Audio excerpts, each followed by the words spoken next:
전화로 늘도 잘 배우고 건강해서 같습니다.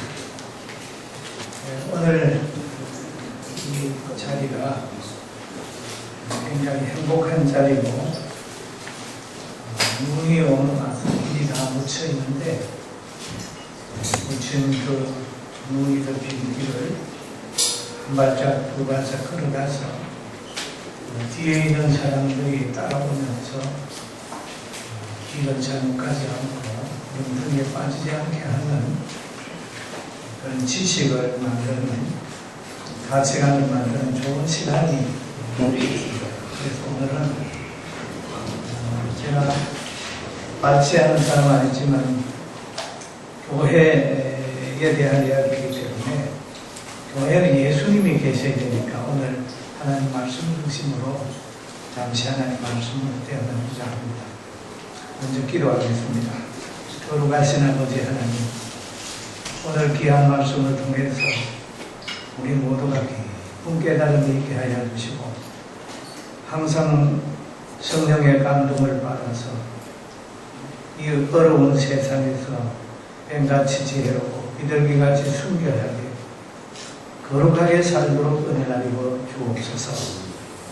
모든 분들에게 은혜 주시고 이번 학술 세미나가 모두에게 행복을 가져다 주는 좋은 시간이 될 줄로 믿고 예수님의 이름으로 간절히 기도드립니다. 아멘. 성경 말씀은 디모데후서 3장 16절에서 17절을 보면 그렇습니다. 모든 성경은 하나님의 감동으로 된 것으로 교훈과 책망과 바르게 함과 의로 교육하기 위하고 이는 하나님의 사람으로 온전하게 하며 선한 일을 행한 능력을 갖추게 하려 하며 얘기합니다. 여기에 보면 신구약 모든 성경은 하나님의 감동으로 되기 때문에 이 성경을 가르치면 도움이 되고 또 해석하게 되면 책망이 되고 깊이 묵상하면 바르게 되는 도움이 된다라고 하는 말씀을 성경을 통해서 우리는 배웁니다. 그런데 우리는 창세기를 딱 이 장을 펴보면 세 가지의 마음을 우리는 알 수가 있어요. 에덴 동산에서는 보면 세 가지 마음이 있는데 하나는 천심이 있습니다. 하나님의 마음, 하나님의 말씀이 에덴 동산에 있고 또 에덴 동산에는 아담과 하와가 가지고 있는 인간적인 인심이 있습니다. 인간적 가치관을 가지고 있어요. 또 하나의 것은 뱀심이 있습니다. 뱀의 말이 있습니다.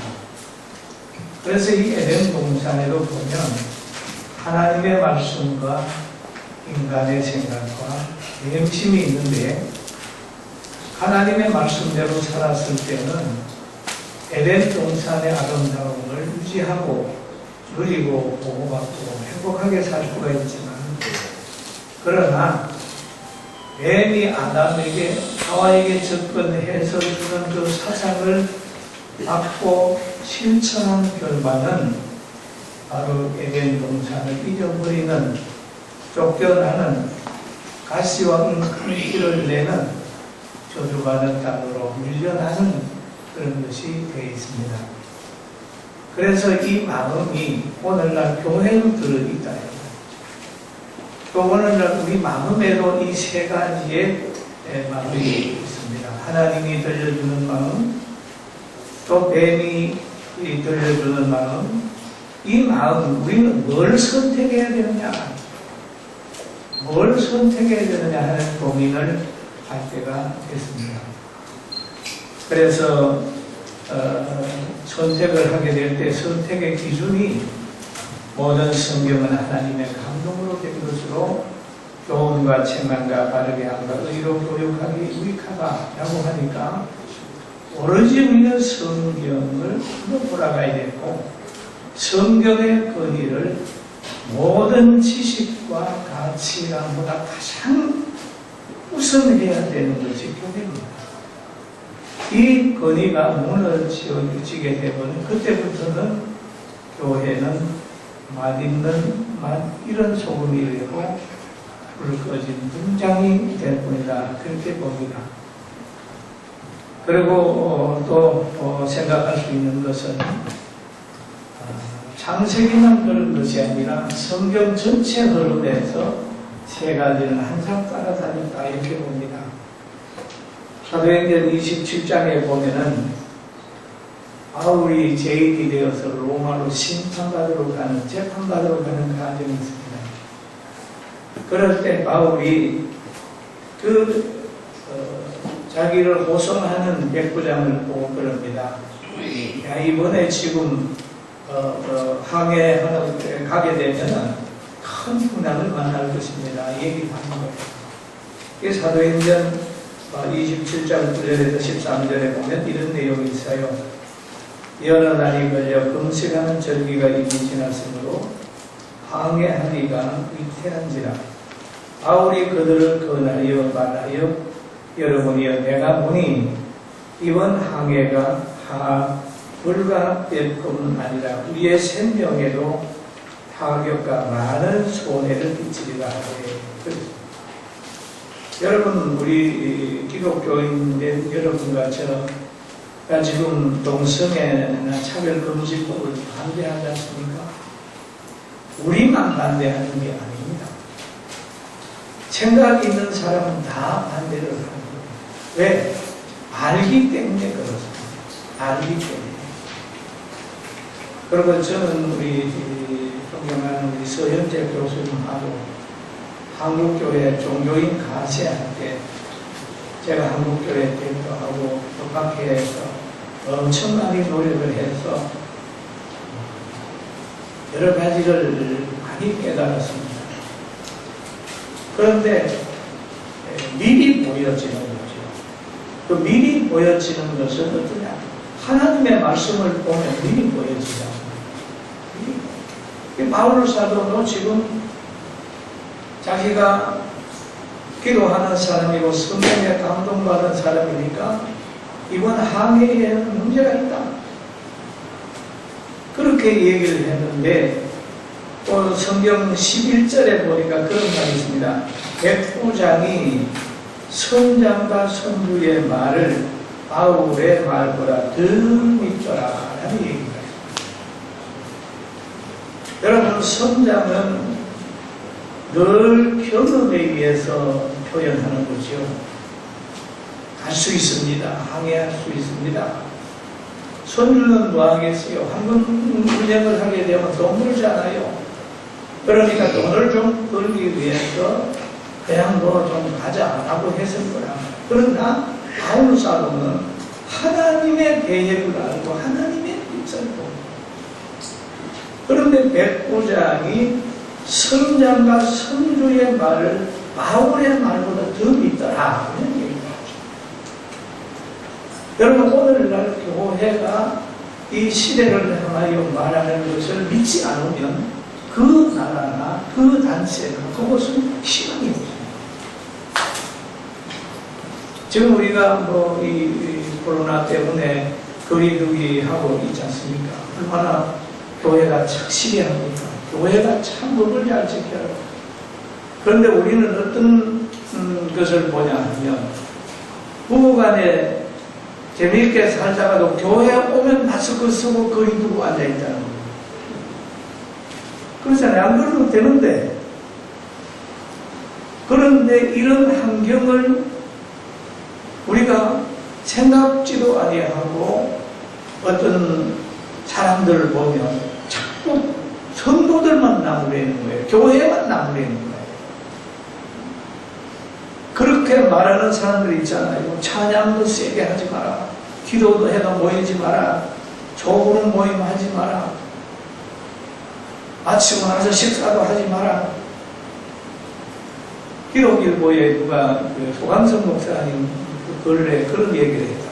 찬양대는 하되 찬양 연습은 하지 말라고 이렇게 얘기를 하고, 이런 불합리한 것을 보면서도 늘 교회만 나옵니다.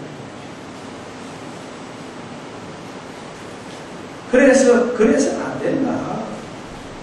왜 교회가 최고의 지성인들이고 앞을 보는 목사님들이 계시는데 왜 자꾸 교회만 그러냐? 교회는 안 시켜도 알아서 한다. 라고 하는 대꾸를 해야 될 상황에 놓여 있다. 그리고 오늘 우리는 이제 여기에 보니까 백부장이 판단이 그렇습니다.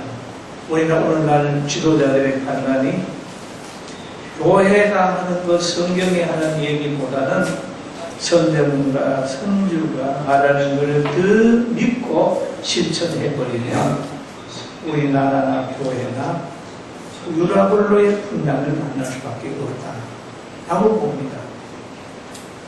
저는 이 본문을 읽다가 우리나라가 출발했구나. 한국에 머물러 있는 게 아니고 붕 하면서 이미 출발했구나. 출발했구나. 그렇게 출발을 하면 엄청 많은 풍랑이 옵니다. 출발 초기에는 그러는 거예요. 우리 성경에 보니까 그 항구가 겨울을 지나기에 불편하므로 거기서 떠나 아무쪼록 베니스에 가서 겨울을 지내자 하는 자가 더 많으니 많은 사람들이 요구를 한 거예요. 더 많으니 그럼 숫자적으로도 떠나려고 하는 떠나는 사람이 많고 거기에 있는 사람 지도자 중에도 선장과 선주의 부장과 백부장이 합쳐서 있는데 바울 한 사람만 안 된다는 얘기예요. 그러니까 출발을 하니까 거리대 항구가 한쪽으로 서남쪽으로 서북을 향하다 남풍이 순하게 불매 자기들이 덕이한 줄 알고 오히려 바울을 좋은 그날 얼마 있지 않아서 유라굴로 풍랑을 만나서 다 배가 깨지고 생명의 위험을 느꼈을 때 다시 거기에 있는 사람들이 바울 당신의 말이 맞았어. 주도권이 바로 되겠네. 사랑하는 동역자 여러분, 우리 교수님들, 우리는 이 가는 길을 멈출 수는 없지만 바른 말은 해야 된다. 바울이 그 배에 출발하는 것을 멈출 수는 없지만 바른 말은 했기 때문에 결국 나중에 그것이 된 것처럼 우리는 교회가 뭔지를 알아야 되죠. 교회는 바로 영적 기관입니다. 신령한 기관입니다. 예수님이 귀신을 쫓아내고 병을 치료했던 그런 기관이에요. 그런데 코로나가 들어와가지고 예수님을 쫓아내버리고 예배를 쫓아내버리고 교회를 위축시키는 이것은 당연하게 우리가 받고 있다는 것은 교회의 능력과 본질을 잊어버리고 있다는 거예요. 이렇게 뭐라고 얘기를 합니까? 히브리서에 보니까 그런데요. 모이기를 피하는 어떤 사람들의 습관 같이 하지 말고 오직 그날이 가까워 꿈을 볼수록 더욱 모이다. 시험에 들지 않게 깨어있을 기도. 마음엔 머리지만 육신이 약하다. 육신적으로 위협이 오고 힘이 들어도 시험에 들지 않게 깨어있을 기도. 모여서 기도. 여러분, 우리는 보면 제가 대담에서 그런 얘기를 했습니다. 어떻게 일반 모이고 나서 식사 파티가 가능한데 왜 기도회 모이고 나서는 교회 예배 마치고 나서는 식사가 안 되냐? 그런 얘기를 제가 한 적이 있는데 오늘 이 세미나를 통해서 다시 한번 여러분 이 상처받은 교회, 상처받은 성도들 힘을 주기를 바라고 교회가 영적인 기관이고 창조의 기관이라는 것을 다시 한번 기억합니다. 교회가 위로받고 우리 서 교수님 정말 귀한 일을 하셨습니다. 오늘 이건 코로나 문제는 아무것도 아니고 과거의 종교인 가세 때문에 참 많이 힘을 썼어요. 그때도 보니까 가이사의 것은 가이사에게, 하나님의 것은 하나님께, 그런 얘기를 많이 했는데, 교회 예배 드릴 때에 연보 드린 것이 무슨 크기에 가이사의 것이 다 하나님의 것이죠. 그러니까 이 성경을 보면서도 우선순위를 세상의 지식, 저 국회에서 만드는 그 법을 자꾸 생각하고 그걸 변호하다가 보니까 점점점 성경이 위축이 되는 거예요. 여러분, 교회 법학계가 교회 들어내고 교회 어머니의 역할 잘 감당하고 우리 대한민국 교회 다시 한번 살려내 봅시다. 할렐루야. 아멘. 네, 그 기도하겠습니다. 거룩하신 아버지 하나님, 은혜를 감사합니다. 모든 성경은 하나님의 감동으로 된 것입니다. 하나님의 교회는 바로 예수님이 왕노릇하며 예수님이 머리이므로 질병도 고치고 기도하며 하나님의 응답도 하고 한 미래도 보는 지혜가 있고 분별력이 있어서 모두 우리가 많은 걸 주장하고 동성애는 안 된다. 그리고 차별범죄법도 안 된다. 그리고 교회가 어떤 세속의 권력에 의하여 침해받는 것이라든가 이것도 안 된다라고 하는 말을 합니다. 하나님 아버지, 우리 힘이 없사오니 하나님 친히 역사하시고 바벨탑을 만드는 그들에게 하나님 오셔서 그의 언어를 비틀어서 중단하게 한 것처럼 하나님 친히 오셔서 잘못된 모든 것들을 막아주시고 하나님의 뜻이 땅에 이루어지게 하여 주시옵소서. 예수님의 이름으로 간절히 기도드립니다. 아멘.